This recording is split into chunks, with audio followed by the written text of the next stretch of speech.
kochakore gi sani wachiwo command ka wariwore kodu kaka thuond dalawa ni ng'ata mawacho ni one time ukal kode.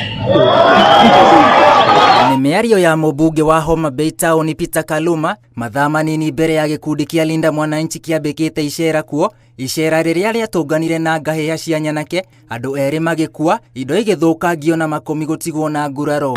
Ona thutha wa macio mothe, mũmbunge ũyũ nĩayumĩrĩtie rĩngĩ na gũikĩria mũbira atongoria a Linda Mwananchi na kuga nĩo mabangĩte nyanake ici ikorwo igĩtharĩkĩra na kwananga indo ciene. Governor James Orengo and Babu Owino booked these dreaded thugs and hardcore criminals into hotels across Homa Bay County, especially in Homa Bay Town constituency, well before the rally. Oho atongoria ya maugĩte President Mũhuro kuwĩra Uhuru wa Kenyatta hamwe na mũtongoria wa kĩama kĩa DCP Rigathi Gachagua nĩ manyitire itemi ngahĩha-inĩ ici, President Uhuru akĩruta mirioni 100 cia kũrĩha nyanake, rĩrĩ nake mũrangĩri wa Gachagua arĩ kamanda wao.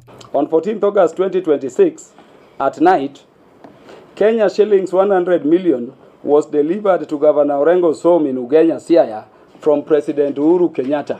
And this money was delivered in 2 suitcases. This Morara, by the way, is a bodyguard of Rigathi Gachagua. He was in Homa Bay.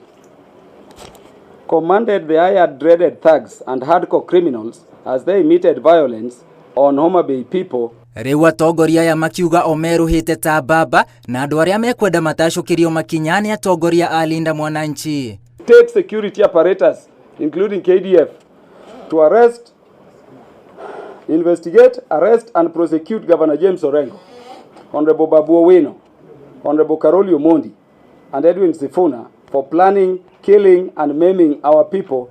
No na macio makihanikaga mũmbunge ũyũ Peter Kaluma nĩ atũmĩirwo thama nje ya kwĩyumĩria mbere ya kamĩtĩ ya ũrũmwe na ũiguano wa bũrũri NCIC nĩguo mĩario yake gũthuthurio wa gatatũ kiumia gĩkĩ, no ĩndĩ acokete kwandĩkĩra NCIC na kũmĩra ndangĩona kahinda ga gũthiĩ gĩikaro-inĩ kĩu, kuona mũthenya ũcio agakorwo akĩruta wĩra wa thirikari ũtangĩhota gũtĩrio. Ngĩribotera Inooro TV, njĩtagwo William Wainaina.